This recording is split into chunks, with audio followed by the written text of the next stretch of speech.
하나님께서 인류에게 주신 축복의 기관은 가정과 교회라고 볼 수가 있는데, 이 가정에 대해서 설명하는 중에 어제는 남편과 아내에 대해서 말씀을 나눴습니다. 오늘은 자녀에 대해서 말씀을 나누고, 또 종들에 대해서, 상전들에 대해서, 인간사의 관계가 있는데 이 관계를 어떻게 잘 영적으로 풀어갈 것인가에 대해서 말씀해 주고 계시는 것을 볼 수가 있습니다. 우리가 이 세상 살면서 혼자 살 수가 없죠. 인간은 사회적인 동물이다, 그런 말씀하신 분도 계시는데, 다 관계를 맺으면서 살고 있어요. 그 관계 가운데 우리가 어떻게 믿음의 사람으로서 바른 관계를 가지고 살 것인가에 대해서 영적 지혜를 주시고 계신 것을 볼 수가 있습니다. 이 관계 가운데 예수님께 하듯이 하라 하는 말씀을 주시고 있어요. 주의 은혜 가운데 주님의 사랑을 많이 우리에게 베풀어 주셨잖아요. 그러니까 그 사랑 베풀어 주신 주님을 생각하면서 나도 십자가를 지고 나를 부인하고 주께 하듯이 열심을 다해서 헌신적으로 사람을 섬기는 그런 자세로 살아가라, 그런 말이죠. 예수님을 생각하듯이 보이지 않는 하나님을 사랑한다고 하면서 보이는 사람을 사랑하지 못하면 그 관계는 참 어려운 것이라고 볼 수가 있어요. 누구를 만나든지 믿는 사람들은 이 관계를 잘 맺어서 영적인 열매를 잘 드러내야 될 줄로 믿습니다. 사업을 하시는 분들도 보면요, 이 자기 개발 책들을 많이 읽습니다. 사업의 경영의 그 기술을 가르치기 위해서 그런 그 개발서를 많이 읽게 되는데, 그 내용을 보면은 사람들의 마음을 감동을 시켜라, 뭐 사람들의 마음을 잘 사라, 또 사람들을 끝까지 신뢰감을 줄 수 있게끔 하라, 뭐 그런 얘기들이 많이 있어요. 그래야 사업하는데도 사람을 어떻게 관리할 것인가, 경영을 어떻게 할 것인가에 대해서 그런 지혜로운 얘기들을 많이 해주고 계시는데, 우리 예수 믿는 사람들도 하나님께서 이 땅에 살면서 혼자 사는 게 아니기 때문에 믿는 사람들이 어떻게 사람들을 대할 것인가에 대해서 주님께서 잘 지혜를 가지고 가르쳐 주시는 것을 볼 수가 있어요. 하여튼 최선을 다해서 주님께서 세상을 사랑해서 섬기듯이 우리도 잘 섬기며 살아야 될 줄로 믿습니다. 손님이 오셨는데,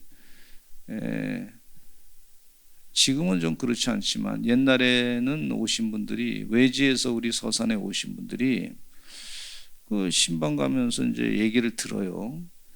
서산에 와서 잘 사셨습니까? 그랬는데 잘 사는데 그 서산에 가게에 들어가기가 무섭다 그러시더라고요. 왜 무섭냐 그러니까, 물건을 값을 물어보면 살 거요 말 거요 뭐 이렇게 묻는 거예요. 그 물건값 물어보고 그냥 나가면 막 뒤에서 욕을 한다는 거예요. 사지도 않을 거면서 이 물건값만 물어본다고. 그 다음부터는 그 가게 무서워서 가겠어요? 그런 경험을 우리 성도님들이 많이 하셨더라고. 참 어떻게 장사하시는 분들이 왜 그런가, 그런 생각을 가졌어요. 그래서 그 얘기를 또 이렇게 돌고 나니까 말이죠, 가게에 들어가기가 무섭다는 거예요. 무섭다는 거예요. 그런 얘기가 이제 선입견으로 쭉 얘기가 도니까 그 친절하게 손님이 오시면 대하면 될 텐데, 이게 얼마예요, 뭐 이렇게 얼마에 사시기 바랍니다. 근데 이상하게 이 서산의 그 전에 분들은 자존심이 상당히 강하셨던 것 같아요. 내 물건에 대한 자부심이 굉장히 강하신 것 같아요.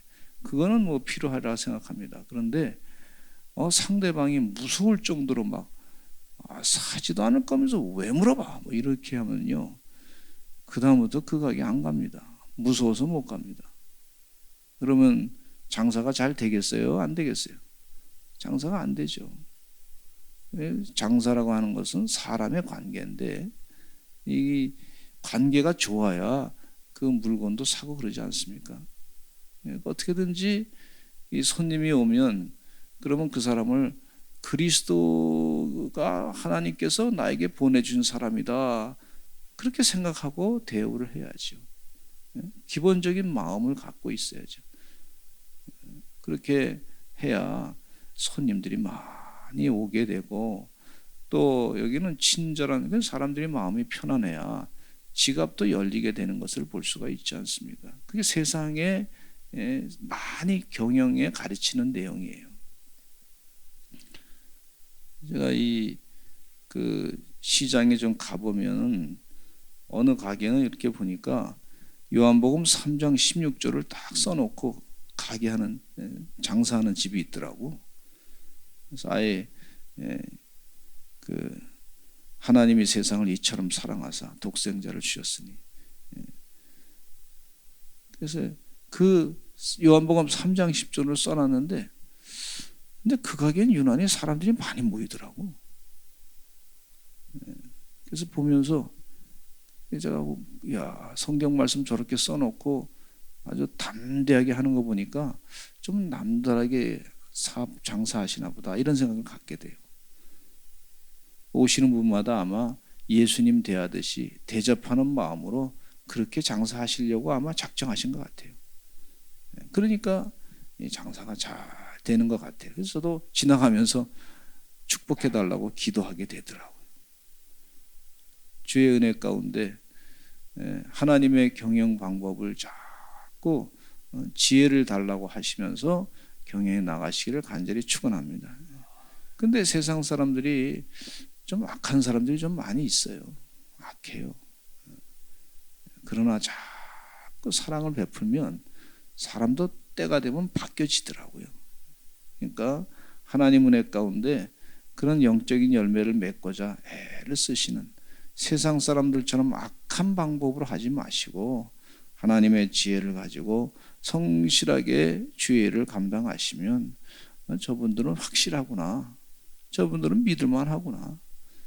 그리고 손님은요, 장사, 식당 같은 손님은, 식장 같은 데는 한 번 찾았던 손님이 반드시 그 다음에 한 달 내로 한 번 더 오면 그 식당은 성공하는 거예요. 한 번 또 오고 그 다음 또 오고, 그러면 성공하는 거예요.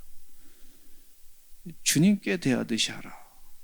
우리가 이 성경 말씀에서 끝나는 게 아니라 이게 세상사에서도 같은 원리가 있다 하는 것을 말씀해 주고 계십니다. 자녀들아, 주 안에서 너희 부모에게 순종하라, 이것이 옳으니라, 이렇게 말씀해 주고 계시는데, 이 사도 바울이 자녀들에게 주시는 권면의 메시지죠. 감옥에서 있으면서 유언적인 말씀으로 에베소 교회 편지를 쓰면서 하신 말씀이에요. 내 아버지와 어머니를 공경하라. 뭐 같은 내용이죠. 자녀들아, 주 안에서 너희 부모에게 순종하라. 내 아버지와 어머니를 공경하라. 같은 내용이에요. 순종하고 공경하라. 마음에서부터 진심으로 나와서 부모님에게 효도하라. 그런 말씀이죠. 근데 지금 저도 돌아보면 부모님에게 참 못한 것만 생각해, 돌아가시고 나니까. 여러분, 살아계실 때 부모님에게 순종하시고 공경하시는 하나님의 종들 되시기를 간절히 축원합니다. 한 번 더 찾아뵙고, 한 번 더 전화 좀 하고, 한 번 더 기회가 있을 때 식사 대접 한번 하시고, 또 살아계실 때 용돈도 좀 더 드리시고 그러시겠어요. 또 부모님들이 보면 받아가지고 뭐 그거 다 쓰시겠어요. 또 손자 손녀 만나면 좋아가지고 또 지갑이 열려서 다 풀어주는 걸 볼 수가 있지 않습니까? 저도 이 미국에 있는 딸들이 말이죠, 요즘에는 이제 제가 가서 보고 싶어도 못 보잖아요. 그 손자가 낳았는데 영상으로 매일 보여주니까 기분 좋더라고요. 손자가 이렇게 움직이는 거 보니까 기분이 좋더라고요. 보면 또 아주 눈에 삼삼하고 그래요. 가서 안아보고 싶은데 이 코로나 때문에 가서 앉지도 못하고 참 빨리 끝나기를 기도하고 있어요. 근데 그 부모님을 생각하면서 그렇게 해주니까 그게 크게 비용 들어가는 건 아니지 않습니까? 잠깐 시간을 내서 자꾸 보여주니까 기분 좋더라고요. 작은 일이지만 그 마음에 이렇게 그 감동이 자꾸 왔다 갔다 하더라고요. 자녀들아, 내 부모를 순종하라. 또 공경하라. 우리가 이 새벽에 깨어서 기도하잖아요. 새벽에 기도하러 나온 거는요, 하나님과 대화하러 나온 거 아니에요. 하나님이 얼마나 기뻐하시겠어요. 우리가 하나님의 자녀란 말이죠. 부모에게 순종하려고, 공경하려고 그렇게 기도하러 나온 줄로 믿습니다. 그래서 열심을 다해서 기도하시는 하나님의 종들이 되시기를 간절히 축원합니다. 그리고 일상에서도 참 결정하기 어려운 부분들, 혹은 평상시에 작은 일이라도 여러분 하나님께 묻고 한번 기도하시면서 해오시기 바랍니다. 어떤 분은 그 간증 가운데 그런 간증을 하시는 분이 계시더라고요.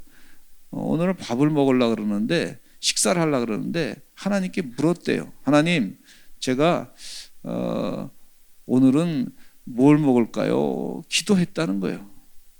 그래서 하나님께서 성령의 감동으로 이런 식사를 하게끔 하라고 그런 감동이 오더래요. 그래서 가서 먹었는데 너무 맛있게 잘 먹었다고, 하나님이 주신 그런 음식으로 알고 먹었다고 그렇게 간증하신 분도 계시더라고요. 그 작은 일인데도 하나님께서 그 기도를 들으시면 참 기분이 좋으셨을 거라 이런 생각이 들어요.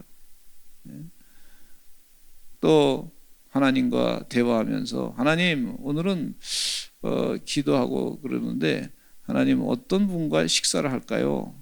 성령이 감동 주셔가지고 기도했더니 그분이 식사를 같이 하는데 내가 이걸 참 먹고 싶었는데 어떻게 당신이 알고 나한테 이런 걸 사주냐고 그런 간증을 하셨다는 거예요.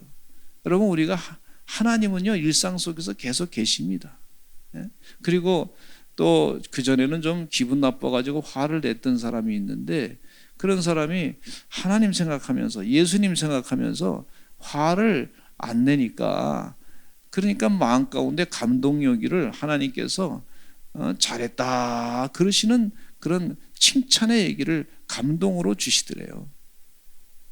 여러분, 이 하나님 말씀을 기억하면서 우리 부모님께 순종하시고 복종하시기를 바랍니다. 그런데 이 복종과 공경은요, 약속 있는 첫 계명이다 그렇게 말씀해 주고 계시면서 내가 잘되고 땅에서 장수하리라 이렇게 말씀해 주고 있어요.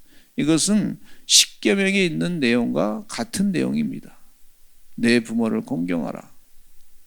그렇게 공경하시는, 그래서 약속 있는 장수의 축복을 누리시는 하나님의 종들이 되시기를 간절히 축원합니다. 참 이게 영적인 거예요. 아니, 이게 어떻게 땅에서 장수한 것과 부모님 공경하는 것과 관계가 있지? 여러분, 부모님을 잘 공경하시다 보면 하나님께서 그 약속하셨으니까 그대로 이루어지게 될 줄로 믿습니다. 믿음을 가지고 하세요. 말씀대로. 그러시면 하나님께서 때가 되면 하나님의 약속의 말씀이 그대로 이루어지는 것을 체험하게 되실 줄로 믿습니다. 우리 서산제일감리교 성도들은 다 건강하게 부모님을 잘 공경해서 오래오래 사셔야 될 줄로 믿습니다. 성전을 가득 채우고 말이죠, 하나님의 전에서 예배 많이 드리시고 또 전도 열심을 다해서 감당하시고 자녀를 위해서 많이 기도하시고 그렇게 사시는 정말 에녹과 같은 그런 믿음의 가정이 되시기를 간절히 축원합니다. 또 4절에 보니까 아비들아 너희 자녀를 노엽게 하지 말고 오직 주의 교훈과 훈계로 양육하라 그렇게 말씀해 주고 있어요. 자녀를 노여워하게 하는 그렇게 감정을 섞어서 훈계하는 것이 아니고 분명히 주의 교훈과 훈계로 양육을 하되 밥만 먹여주는 게 양육이 아니란 말이죠. 반드시 자녀들에게 오직 주의 교훈과 훈계가 필요한 것을 말씀해 주고 있어요. 그러니까 성경 말씀에 쉐마의 말씀을 가지고 앉았든지 길을 걸어갈 때든지 어디서든지 하나님 말씀을 늘 묵상하게끔 하라. 어느 부모님은요 자녀가 같이 이제 유학을 갔는데 미국에 유학을 갔는데 자녀를 위해서 내가 뭘 할까 할 수 있는 게 없으니까 성경책을 영어 성경책으로 하루에 3장씩 쓰라 그랬대요. 하루에 3장씩 영어로 싹 쓰다 보니까 애들이 또 금방 또 영어 잘하잖아요. 본인도 같이 쓰고 본인도 막 실력도 늘어가고 그랬다는 거예요. 그러니까 성경 말씀을 가지고 자꾸 쓰다 보니까 주의 교훈과 훈계로 자연스럽게 양육되는 것을 경험하게 됐다. 그런 간증을 하시더라고요. 오늘 우리가 이 쉐마 하약 캠프로 모일 텐데 이제 금년에는 마가복음을 통째로 암송하려고 해요. 그래서 아이들에게 자꾸 하나님 말씀을 암송하게 하고 말이죠. 그럼 하나님께서 머리도 깨우쳐 주시고 또 다른 것을 보더라도 금방 외우게 해주시고 이게 유태인식 교육 방법이 계속 반복해서 읽으면서 하나님의 말씀, 하나님의 뜻이 무엇인가, 하나님의 비전을 갖게 하는 것이 이게 하브루타 교육의 목적입니다.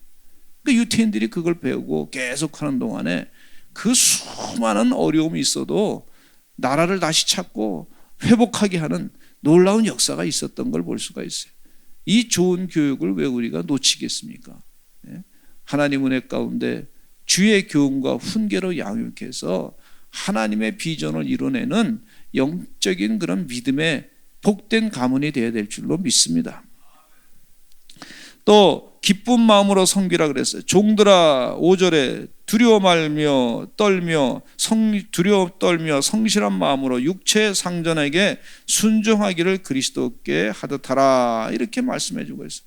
그러면서 눈가림으로 하지 말고 열심을 다해서 기쁜 마음으로 섬기기를 주께 하듯 하라 그렇게 말씀해 주고 있어요.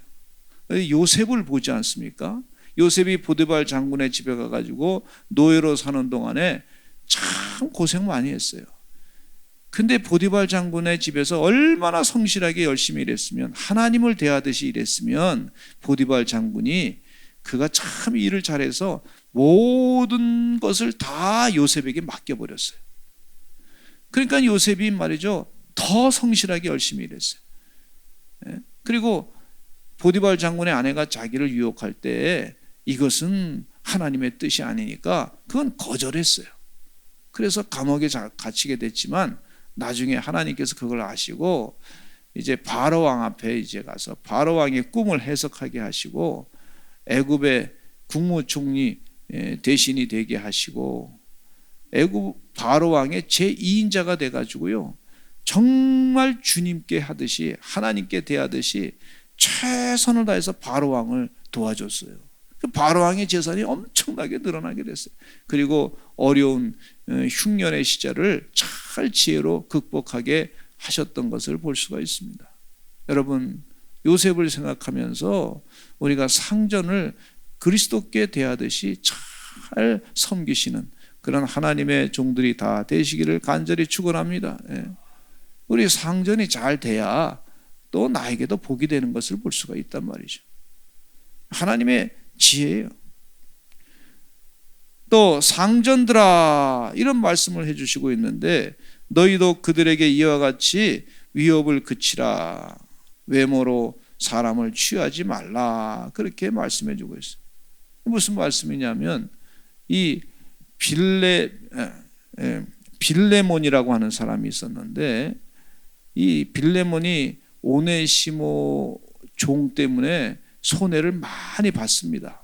그런데 사도 바울이 이 빌레몬서의 얘기에 말씀에 의하면 사도 바울이 감옥에서 이 오네시모를 만나가지고 구원을 시켜가지고 다시 빌레몬에게 그 오네시모를 보내는 거예요. 그러니까 예수님을 믿는 그 상전이잖아요, 빌레몬이.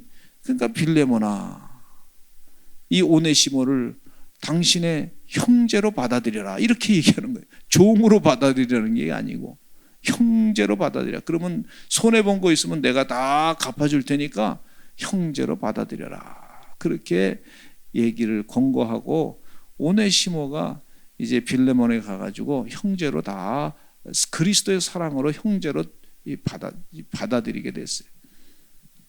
그 상전이 말이죠, 예수님 사랑으로 그를 받아들여 가지고 그가 복음을 전하는 초대교회의 감독이 됐다 하는 그런 얘기가 있어요. 목회자 훌륭한 사람이 됐다, 그런 얘기가 있어요. 여러분, 우리가 무슨 일을 하든지 하나님께 죽게 하듯이 하시는 여러분 되시기를 간절히 축원합니다. 특별히 우리 성도님들이 이제 점점 높은 데로 올라가면 올라갈수록 주님께 대하듯이 하셔야 될 줄로 믿습니다. 왜냐하면 한 사람의 이 판단이 어떤 때는 아주 영향력이 크기 때문에 어떤 사람에게는 큰 피해를 줄 수도 있고, 어떤 사람에게는 큰 잘못된 잘못된 일로 인해서 큰 어려움을 당할 수 있고, 어떤 사람 전체적으로는 다 좋을 수 있겠지만은, 그러나 점점 올라갈수록 정말 주님께 대하듯이, 작은 사람이 작은 일을 할지라도 주님께 대하듯이 그렇게 감당하시는 그런 하나님의 귀한 종들이 되셔서 생명을 살리고 영혼을 살리는 그런 하나님의 종들이 다 되시기를 간절히 축원합니다. 우리 다 같이 주여 한번 외치시고 통성으로 기도하겠습니다. 하나님, 우리에게 겸손함을 더하여 주시옵소서. 주님께 대하듯이 주님의 사랑을 받았는데 아버지 하나님의 뜻대로 성실하게 아버지 귀하게 일하게 해주시옵소서. 때로는 사람들이 내 마음을 말아주지 못할 때가 있습니다. 그러나 하나님, 나를 자꾸 붙잡아 주시고 하나님의 때를 기다려 주의 열매를 맺는 삶이 되게 하여 주시옵소서. 우리 다 같이 통성으로 기도하시고 나라를 위해서 기도하시고, 또 나라가 정말 하나님의 뜻을 어기고 자꾸 이상하게 이 악한 법을 자꾸 만들려고 그래요. 하나님, 무슨 이 퀴어 축제라든지 이런 것들이 무슨 그들에게는 종교 같아, 종교. 그거를 안 하면 목숨 이상 안 해도 될 거를 갖다가 자꾸 그렇게 하는데 마치 종교 같아요. 요즘에 정치인들 가운데 그런 사람 무슨 종교를 믿는 것 같은 느낌이. 하나님, 이 악한 것은 다 물러가게 해달라고, 악법은 물러가게 해달라고 우리 다 같이 주여 한번 외치시고 통성으로 기도하겠습니다. 주여